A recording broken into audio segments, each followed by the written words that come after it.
Appreciatively, Mena's eyes traveled the length of Julian Montgomery.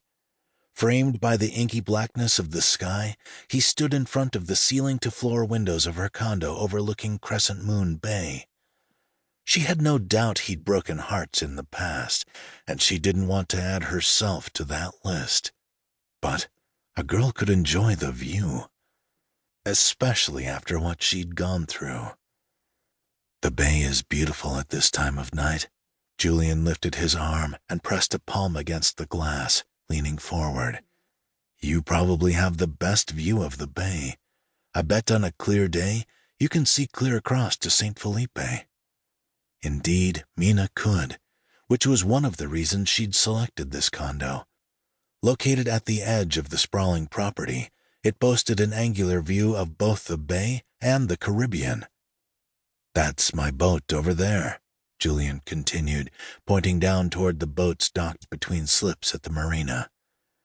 Mena walked over and stood next to him. Her eyes drifted to the massive superyacht in the slip near the boardwalk and the Cartier store. She'd noticed that yacht several times during treks to the luxury stores in the marina. She and Julian were separated by a 10-minute walk along a meandering palm tree-lined pathway. Amazing that she'd never met him before. Nice boat, Mena said, then placed a hand on his arm.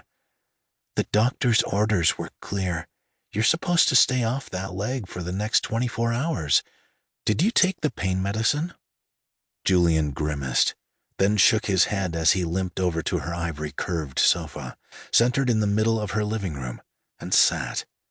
You don't need to offer up your guest bedroom. Lifting her navy and white striped throw pillow, Julian plumped it in his hands before placing it behind his head.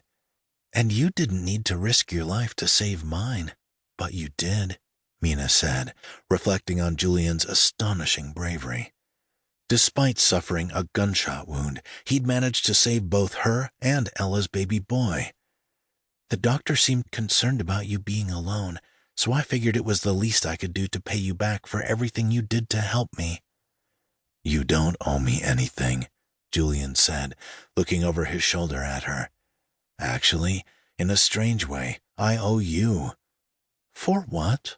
Mena asked, intrigued. She walked over toward the couch, hesitated, and then decided to sit in one of the wicker pod chairs adjacent to the sofa.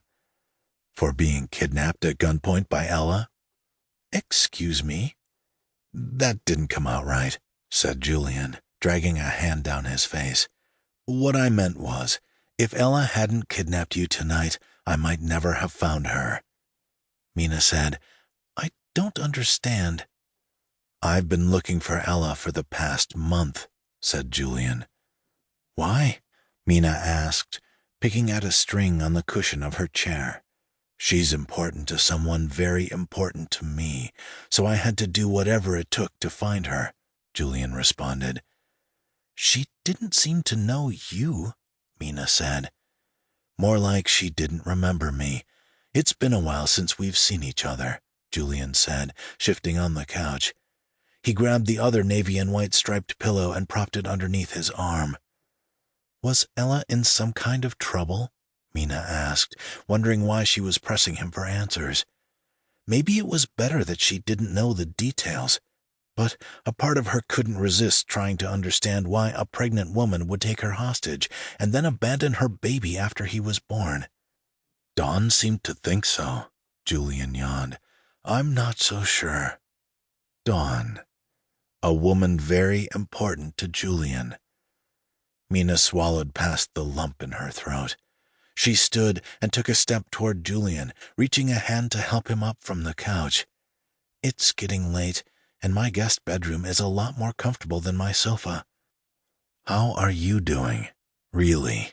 Julian asked, holding her hand in his. The intensity of his gaze arrested Mena, as she realized a generic response was not going to suffice.